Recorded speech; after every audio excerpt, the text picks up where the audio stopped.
নমস্কার, আমি জয়দেব শাস্ত্রী। আজকে এমন একজনকে পেয়ে গেছি আমাদের সাথে, যার কথা না বললেই নয়। তার সম্বন্ধে বলবো আজকে সে আমাকে অনেক কোশ্চেন করবে 2026 নিয়ে, এবং তার আগে যে আমার পাশে আজকে আছে, আমার কথা কিছু বলবো না, তার কথা বলবো। সেই নাম, যে নামটা হলো আকাঙ্ক্ষা। নমস্কার, আমি আকাঙ্ক্ষা রায়। আজ আমি এসেছি নক্ষত্রের আলো স্টুডিওতে। আচ্ছা, আমরা শুনলাম যে 2026 সালে অনেকে কোটিপতি হতে পারে, অনেকে খুশি জীবন যাপন করতে পারে, কিন্তু সবকিছুরই যেমন ভালো দিক আছে, খারাপ দিকও তো নিশ্চয়ই আছে। তো এমন কি হতে পারে যে 2026 সালে কেউ সর্বস্ব হারিয়ে ফেললো? ও মাই গড, খুব দারুণ কোশ্চেন করেছে। সত্যি কথা বলতে এমন এমন টপিকগুলি বলছে, দেখো, পেয়েছে আবার হারিয়ে। এবার যেমন আমরা জানি যে এই রাশিগুলি পাবে, তাহলে হারাবে কারা, তাই তো? তো অহংকারের ভোগে ঝুঁকিপূর্ণ ইনভেস্ট করে, মানে তো আমি পেয়ে গেলাম কিছু, আমার মধ্যে অহংকার চলে আসলো, বিশাল অহংকার। তবে আমি যে ইনভেস্ট করবো একটা ঝুঁকি দিয়ে, ভুল লোককে বিশ্বাস করলাম যে আমাকে, তুই টাকা পেয়েছিস, তুই আমার কাছে আয়, এটা এটা এটা এটা কর। বিশেষ করে মেষ, মিথুন ও ধনুরাশির জাতক জাতিকাদের 2026 সালে খুব হিসেব করে চলতে হবে। এটা জয়দেব শাস্ত্রী বলে কেন, এগুলি নিয়ে অনেক গবেষণা করছে, রিসার্চ করে বলে দিচ্ছে।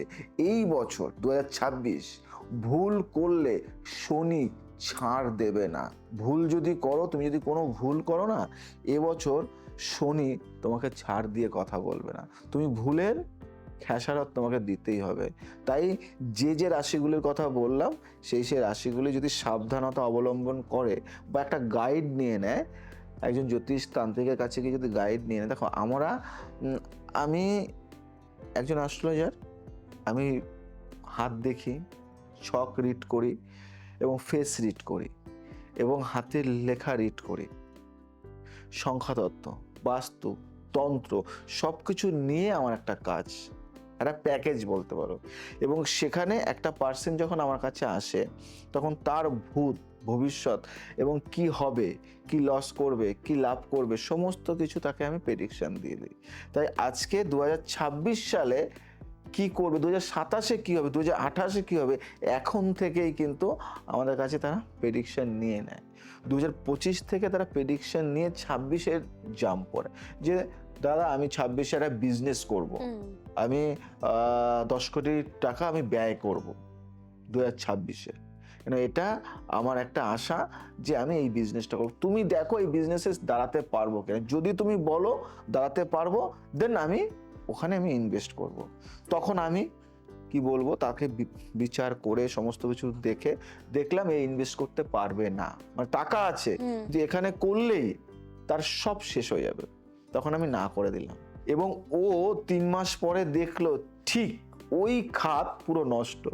তখন সে পাগলের মতো হন্য হয়ে বলছে, দাদা তুমি আমাকে 10 কোটি টাকা বাঁচিয়ে দিয়েছো, তোমার এই 10 কোটি টাকা তোমার হাক আছে, তুই যখন বাঁচিয়ে দিয়েছো, তুমি বলবে কোথায় ফেলবো, জলে ফেলবো না খাদে ফেলবো, যেখানে বলবো, তুমি যা বলবে আমি তাই করব। তখন আমি ওকে একটা সঠিক গাইডলাইন দিয়েছি, তো তুমি এটা এটা এটা এটা করো। তো এইভাবে কিন্তু বিশ্বাস, ট্রাস্ট ফ্যাক্টর গড়ে ওঠে। তো বিশ্বাসটা কিন্তু আসল জিনিস। ধরো কেউ বিশ্বাস করছে, কেউ বিশ্বাস করছে না, যারা করছে না তারা যখন দেখছে যে হ্যাঁ ঠিক, তখন সে আমি যা বলবো তাই শুনবে। তাই সঠিক মানুষটার দরকার। আমাদের জ্যোতিষ জগতে অনেকে আছে খুব ভালো, কিন্তু আমরা ভালো খুঁজে পাই না। যারা খুঁজে পায় না তাদের জন্য সব থেকে দুঃখকর সময়, মানে তারা অনেক কিছু পেয়েও হারিয়ে ফেলে। সঠিক গাইড খুব দরকার, খুব দরকার। হ্যাঁ, একদমই ঠিক বলেছেন। যেরকম 2026 সালে অনেকে অর্থ লাভ করবে, সেরকম অনেকে অর্থ হারাও হবেন। তো যদি কেউ হঠাৎ করে বড়লোক হয়ে যান বা অনেকটা অর্থ পেয়ে যান হাতে, তো চোখে অহংকার বা লালসা না রেখে আপনাদেরও একজন ভালো গাইডের হাত ধরে জীবনটা চলা দরকার। তা আমি যার পাশে বসে আছি দাদা, আমি ওনার কথা শুনেই কিন্তু এত দূর এসেছি, ওনার কথাতে চলেই এত দূর এসেছি, এবং উনি এখন আমাকে বলছেন যে 2026 সালটা আমার জন্য খুব ভালো। তো আমি যে এতদিন খেটে আসছি, কাজ করে পরিশ্রম করে আসছি, তার ফল 2026-এ পাবো। আপনাদেরও এটাই বলবো যে আপনারা যদি চান যে 2026 তো সবারই মোটামুটি ভালোই যাবে শুনলাম, কিভাবে ভালো যাবে তার জন্য কি কি করতে হবে না করতে হবে সেই সমস্ত কিছু যে একটা গাইডেন্সের দরকার, সেটা কিন্তু আপনি দাদার কাছ থেকে পেয়ে যাবেন। ঠিক আছে, আমি যেরকম গাইডেন্স নিয়ে এত দূর এসেছি, আমি ভরসা করে বলতে পারি আপনারাও ট্রাই করলে, আপনারাও ওনার সঙ্গে যোগাযোগ করলে নিশ্চয়ই আপনাদের ভালো হবে এবং আপনাদের 2026 সালটা তার পরের জীবনটা অনেক ভালো যাবে। আচ্ছা, সত্যি কথা বলতে একটাই, আকাঙ্ক্ষা খুব ভালো মেয়ে, আমি জানি, ওকে চিনি, এবং খুব কষ্ট করে। নিজের দিক থেকে কিন্তু ও স্বাবলম্বী, এবং ওর কিন্তু মানে অর্থ, টাকা পয়সা, ধন দৌলতের দিক থেকে যে কম আছে, যে আমি স্ট্রাগল করছি তা নয়। ওরা এমনি ভালো, মানে এমনি অনেক দিক থেকে, টাকা পয়সার দিক থেকে না, ওদের একটাই ব্যাপার হলো কি, আমার ভালো লাগার জিনিসটা, আমার ভালো লাগে কি মডেলিং, আমার ভালো লাগে অ্যাক্টিং, আমার ভালো লাগে কি অভিনেত্রী হওয়া বা একজন সাকসেসের জায়গায় যাওয়া। আর বহু সিরিয়াল করেছে বা করছে বা করবে। তো সেই জায়গা থেকে কোনো কিছু নেই যে দেখো আমাদের কষ্ট করে উঠতে হয়, যারা হঠাৎ করে পেয়ে যায়। দেখো আমার বাবা একজন ভালো অভিনেতা, মানে নেতা আর কি। আমার বাবা একজন ভালো রাজনীতিবিদ, বা আমার বাবা একজন ভালো নায়ক, বা আমার বাবা বিশাল একজন বড় কেউ। তো সেই জায়গা থেকে আমি তার ছেলে হয়ে যদি আমি চান্স পাই, সেটা বড় কথা নয়। কিন্তু ফিল্ম জগতে বলো বা কোনো জায়গায় আমার বাবা কোনো সাপোর্ট নেই, আমি নিজে থেকে কষ্ট করে উঠছি, সেটা কিন্তু অনেক দিন টিকে যায়। তো সেরকমই আজকে আকাঙ্ক্ষা অনেকটাই নিজে থেকে কষ্ট করে উঠছে বা উঠবে। তো সেই জায়গা থেকে ও ভালো আছে এবং থাকবে এবং ছিল। কিন্তু হ্যাঁ, কেউ হট করে পেয়ে যায় বাবার সোর্সে, ফ্যামিলির সোর্সে, কিন্তু ও নিজে থেকে করছে, একটু দেরি হবে কিন্তু সাকসেস পাবে। 2026-এ পাবে এবং পেয়েছেও, এবং আরও ভালো পাবে। তাই তোমাদের সবাইকে বলবো যে ভুল করো না, কর্ম করো, ফল পাবে।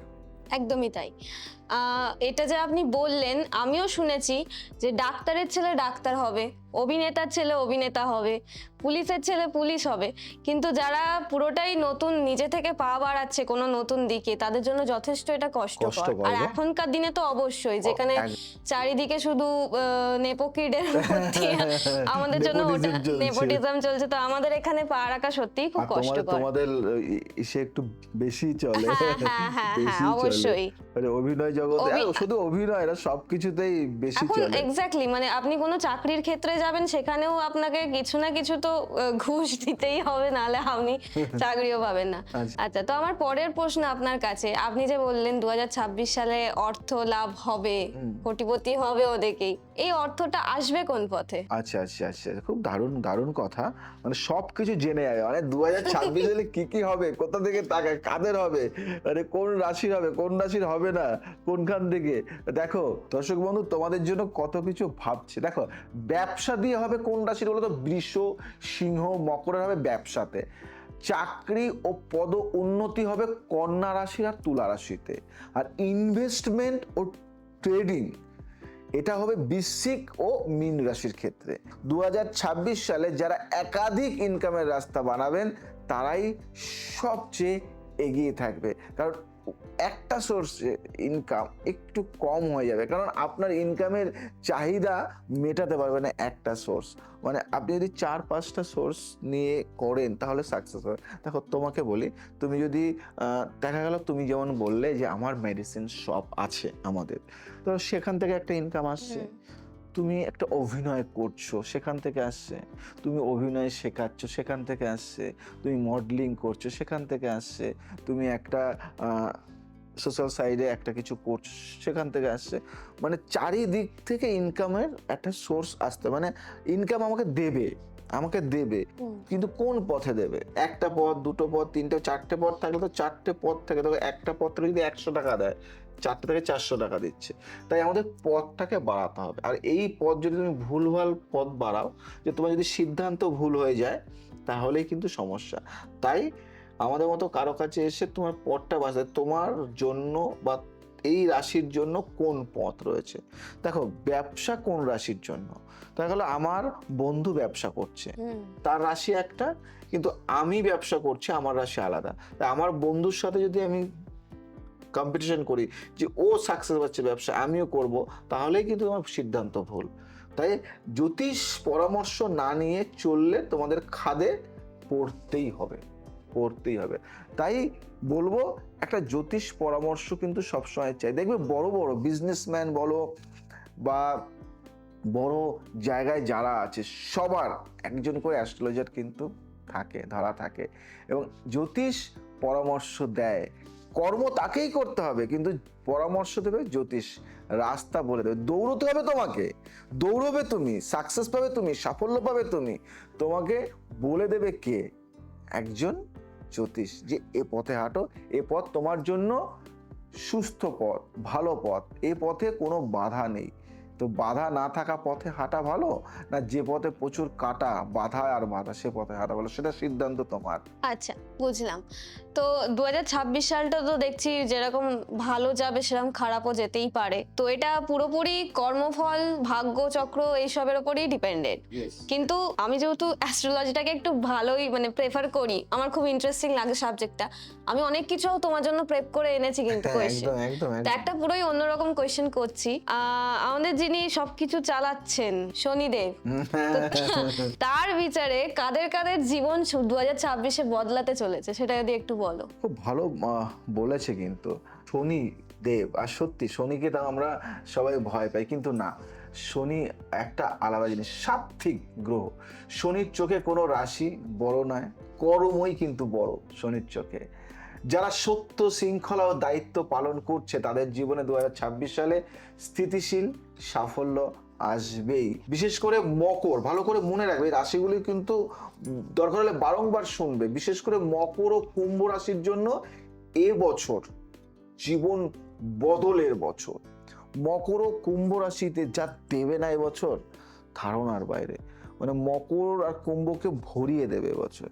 2026 সাল যদি ঠিক মতো পথে চলতে পারে, সঠিক সিদ্ধান্ত নিতে পারে, বা আমাদের মতো কারো কাছে যদি আসে, সে যদি মানে বলে দেয় তাকে গাইডটা, 2026 তাকে সোনায় ভরিয়ে দেবে।